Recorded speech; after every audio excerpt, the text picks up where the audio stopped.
I don't understand what he wants me to do. මේ වාක්‍යයේ තේරුම මොකක්ද? බැලූ බැල්මට මේ වාක්‍ය දෙක එකට සම්බන්ධ වෙලා තියෙන්නේ. ඔයාට මේ වාක්‍ය පැහැදිලි කළාට පස්සේ තේරුම් ගන්න පුළුවන් ඔයා එදිනෙදා ජීවිතේ කියන දේම තමයි මේ වාක්‍ය කිහිපයක් එකට සම්බන්ධ වෙලා තියෙන්නේ කියලා. ඔයාට මේ වාක්‍ය එකට අමාරුවෙන් සම්බන්ධ වෙලා තියෙන විදිහ මතක තියාගන්න ඕනේ. ඔයාට පුළුවන් මේක සරලව මතක තියාගන්න. මට තේරෙන්නේ නැහැ. මට තේරුම් ගන්න බෑ. I don't understand. I don't understand. ඊට පස්සේ ඔයා ඒකට තව වාක්‍යයක් එකතු කරනවා. අපි ඒකට what කියන පදේ යොදා ගන්න ඕනේ. I don't understand what he wants me to do. He wants. ඔහුට අවශ්‍යයි. Me to do. මං මේක කරනවා දකින්න. නැත්නම් මම මේක කරනවට ඔහු කැමති. නැත්නම් ඔහුට අවශ්‍ය මම මේක කරනවා දකින්න. දැන් මේ වාක්‍යය සම්බන්ධ කරමුකෝ. I don't understand what he wants me to do. I don't understand කියන්නේ මට තේරුම් ගන්න බැහැ ඔහුට ඕනේ මම මොකක් කරන්නද කියලා. මෙහෙම දේවල් ඕන තරම් සමාජයේ තියෙනවනේ. අපි දන්නේ නැහැ නැත්නම් මම දන්නේ නැහැ අම්මලාට ඕනේ මම මොනවා කරනවා දකින්නද. අන්න ඒ වගේ වාක්‍යයක් තමයි මේක. I don't understand what he wants me to do. ඉතින් මේ වගේ වාක්‍ය 25ක් තියෙනවා. ඔයා වෙලාව ගත වුණා කියලා වීඩියෝ එක නොබලා ඉන්න එපා. අනිවාර්යෙන්ම මේ වීඩියෝ එක ඉවර වෙනකොට මේ වාක්‍ය 25 අත්දැකීම් එක්කම ඔයාගේ ජීවිතයට එකතු කරගන්න පුළුවන්. I want you to tell me the truth. I want you to. මට ඕනේ ඔයා මට ඇත්තම කියනවා දකින්න. Want you to tell me කියලා කියන්නේ ඔයා මට මේ දේ කරනවා දකින්න, අර දේ කරනවා දකින්න ඕනේ කියන එක. I want you to tell me the truth. ඔයා මට ඇත්තම කියන්නයි, ඇත්තම කියනවා දකින්නයි මට ඕනේ. Wash your hands with soap and water. සබන් දාලා එහෙම වතුරත් එක්ක ඔයාගේ අත් දෙක හොදන්න ඉල්ලීමක් කරන්නේ. එතකොට ඔයාලට පුළුවන් verb එක මුලින් දාලා කියන්න. verb එක තමයි wash කියන එක. Wash your hands with soap and water. සබන් වතුර එක්ක ඔයාගේ අත් හොද ගන්න. Please don't waste water. waste කියන්නේ අපි දෙයක් නාස්ති කරලා දානවට, අපතේ අරිනවට. Please don't waste water. කරුණා කරලා ජලය අපතේ හරින්න එපා. වතුර නාස්ති කරන්න එපා කියන ඉංග්‍රීසි වලින් කියන්නේ සරලව please don't waste water. I don't want to waste your time. ඔයාට කාගේ හරි වෙලාව නාස්ති කරන්නේ නැතුව දෙයක් ඉක්මනට කරලා දෙන්න ඕන, ඉක්මනට කියන්න ඕන නම් ඔයාට මෙහෙම කියන්න පුළුවන්.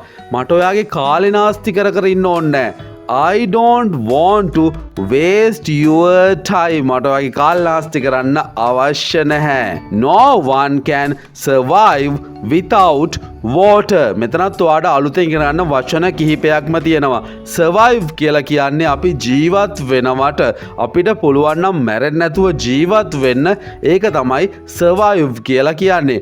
no one කාටවත්ම පුළුවන් කමක් නැහැ. no one කියන්නේ කාටවත්ම පුළුවන් කමක් නැහැ කියන එක. survive රැකිලා ඉන්න, ජීවත් වෙන්න without water. වතුර නැතුව කාටවත් ඉන්න බෑ. ඉංග්‍රීසි වලින් කියන්නේ මෙන්න මේ විදිහට අන්තිමට උඩට දාගන්න ඕන ඔන්න ඔය අදහස. No one can survive without water. She has been absent since last Wednesday. ගිය සතියේ බදාදා ඉඳන් ඇය ආවේ නැහැ. ඇබ්සන්ට් කියලා කියන්නේ පැමිණිලා නැහැ කියන එක. තාමත් ඇවිල්ලා නැහැ. අතීතේ පටන් අරන් වර්තමානයේ තාමත් වෙලා නැහැ. perfect වලින් තියෙන්නේ. She has been absent since last Wednesday. ගිය බදාදා ඉඳන් ඇය තාමත් ඇවිල්ලා නැහැ. නොපැමිණිලා ඉන්නේ. She has been absent since last Wednesday. Can I borrow it for about 2 weeks? ඔයාලා යාළුවෙක්ගෙන් දෙයක් ඉල්ලනකොට වෙලාවත් එක්කම තමයි කියලා ඉල්ලන්නේ මට මෙච්චර කාලෙකට මේක දෙන්න කියලා.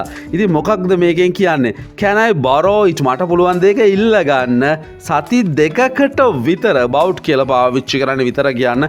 Can I borrow it for about 2 weeks? සති දෙකකට වගේ මට ඉල්ල ගන්න පුළුවන්ද? Can I borrow it for about 2 weeks? What's the best way to lose weight? හොඳම ක්‍රමය best way. what's the best way මොකක්ද හොඳම ක්‍රමය බර අඩු කරගන්නට lose weight කියලා කියන්නේ බර අඩු කරගන්නවට what is the කියන තමයි මෙතන කෙටි වෙලා තියෙන්නේ අපි spoken වලදී what's the best way to lose weight බර අඩු කරගන්න හොඳම ක්‍රමය මොකක්ද I don't know him well I've only met him twice I don't know මම දන්නේ නැහැ ඔහුව හොඳටම දන්නේ නැහැ. අපි දන්නවා හැබැයි හොඳටම දන්නේ නැහැ. දෙපාරක් හම්බෙච්ච කෙනෙක්ව හොඳටම දන්න විදිහක් නැහනේ. I don't know him well. මං ඔහුව හොඳටම දන්නේ නැහැ. I've only met him twice. මම ඔහුව දෙපාරයි මුණ ගැහිලා තියෙන්නේ. I've only met him twice. Do whatever makes you happy. මටත් ඔයාලට කියන්න තියෙන්නේ මේකමයි. Do whatever ඕනම දෙයක් කරන්න ඔයාට කැමති. Makes you happy. ඔයාව සතුට ගෙන දෙන නැත්නම් ඔයාට සතුට දැනෙන ඕන දෙයක් කරන්න. Do whatever makes you happy. I need absolute silence when I am working. මම වැඩ කරන වෙලාවට මට ඕනේ උපරිම නිශ්ශබ්දතාවයක්. When I am working කියලා කියන්නේ මම වැඩ කරන වෙලාවට වැඩ කරනකොට කියන එක. I need මට අවශ්‍යයි. Silence කියන්නේ නිකන් නිහඬතාවයක් නෙමෙයි උපරිම නිහඬතාවයක්. Absolutely කියලා කියන්නේ ඉතාමත් නිහඬ කියන එක. I need absolute silence when I am working. මම වැඩ කරනකොට මට උපරිම විදියට silence වෙලා තියෙන්න ඕනේ. ශබ්දය අඩු වෙලා තියෙන්න ඕනේ. I'm training her to take over my job when I retire. Take over කියලා කියන්නේ යමක් බාර ගන්නවා කියන එක. වගකීමක් බාර ගන්නවට තමයි take over කියලා කියන්නේ. I am training her. මං ඇයව පුහුණු කරමින් ඉන්නේ to take over my job. මගේ රැකියාව බාර ගන්න when I retire. මම retire වුණාට පස්සේ retire වෙනවා කියලා කියන්නේ විශ්‍රාම ගත්තට පස්සේ. මම විශ්‍රාම ගත්තට පස්සේ මගේ job එක බාර ගන්න මං ඇයව පුහුණු කරනවා. වාක්‍ය ටිකක් දිගයි. හැබැයි වාට මේක එක කොටසක් හරි ඔලුවට දාගන්න පුළුවන්. I'm training her to take over my job when I retire. When did you buy it? කවද්ද ඔයා ඒක මිලදී ගත්තේ? ඔයා කවද්ද ඒක ගත්තේ? When did you buy it? ඔයා කවද්ද ඒක ගත්තේ? When did you buy it? Where would you like to go first? ඔයා කොහෙද මුලින්ම යන්න කැමති? Where would you like to go? ඔයා මුලින්ම යන්නට කැමති කොහෙද? Where would you like to go first? Wherever you go, I will follow you. ඔයා කොහෙ ගියත් මං ඔයාගේ පස්සෙන් එනවා. ෆලෝ කරනවා කියන්නේ හඹා යනවා පසුපස යනවා නැත්නම් අනුගමනය කරනවා කියන්නත් පුළුවන්. හැබැයි මෙතෙන් අනුගමනය කරනවා කියන එක පාවිච්චි කරන්න බෑ. Wherever you go ඔයා කොහෙ ගියත් I will follow you. මං ඔයා පස්සෙන් එනවා. I don't know whether I can do it or not. But I'll try. මම දන්නේ නැහැ මට ඒක කරන්න පුළුවන් වෙයිද කරන්න බැරි වෙයිද කියලා. හැබැයි මම උත්සාහ කරනවා. I don't know whether කියලා පාවිච්චි කරන්නේ පුළුවන් වෙයිද බැරි වෙයිද කියලා අපිට අඟවන්න. I don't know whether I can do it or not. මට ඒක කරන්න පුළුවන්ද බැරිද කියලා මම දන්නේ නැහැ. But I'll try. මම උත්සාහ කරනවා. I'll be right back. She whispered. I'll be right back කියන්නේ මං ඉක්මනටම ආපහු වෙන්නම්. විශ්පර් කරනවා කියලා කියන්නේ කනට කොඳුරලා රහසින් කියනවා කියන එක. අපි ඕන තරම් මෙහෙම කියනවා නේද? අපි ෂේප් එකේ කියනවා මං ඉක්මනට එන්නම් කියලා කනට කළා කියලා යනවා. ඇය එහෙම තමයි ගිහිල්ලා තියෙන්නේ. I'll be right back. She whispered. I can figure out why he didn't tell the truth. I can figure out. Figure out කියලා කියන්නේ ඔයා දෙයක් තේරුම් ගන්නවා කියන එක හොයා ගන්නවා කියන එක. I can figure out why he didn't tell the truth.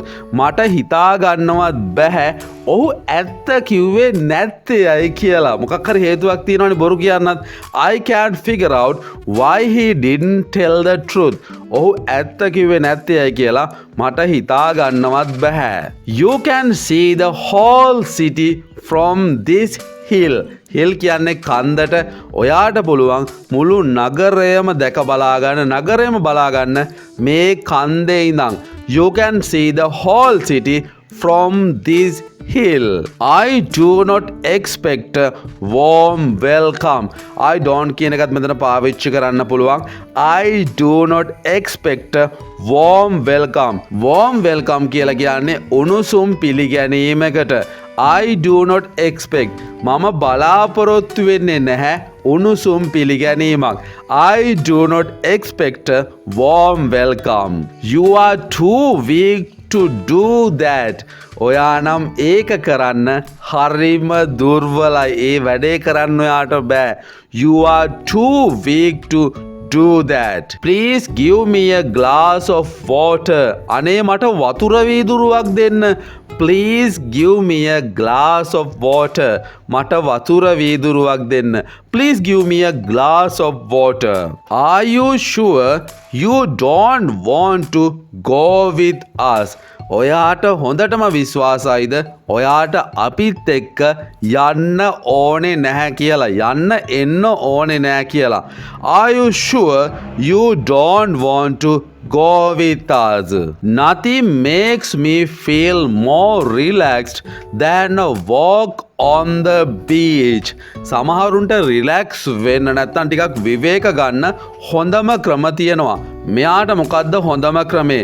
Nothing makes me feel more relaxed. කිසිම දෙයකින් මාව රිලැක්ස් වෙන්නේ නැහැ. මොකක් කළොත්ද මාව රිලැක්ස් වෙන්නේ?